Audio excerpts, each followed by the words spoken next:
everyone. So, panuorin niyo po ang mga nakakamanghang flower arrangement yesterday sa flower show. Lahat po ito ay mga natural, mga fresh flowers na inarrange po ng mga napakagaling na mga artist. Ito po yung mga recycled materials na ginamit nila from nature. So, yan po ay mga twigs or mga parts ng trees. So, tapos combinations of fresh flowers.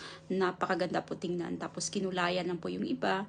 So, sobrang ganda. Nakakamangha yung mga artistic people kung paano sila mag-design.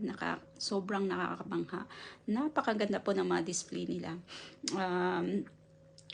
They've been voted po as one of the best. Kaya yung mga display nila nandyan. So, grabe. Sobrang ganda. Sobrang ganda ng mga flower arrangement yesterday. So, like me, I love natures. I love flowers. So, mas na-appreciate ko po yung mga ganitong events. Kaya lagi po ako natin ng flower show. Okay. Have a good day, everyone. Thanks for watching. Love you all. Bye!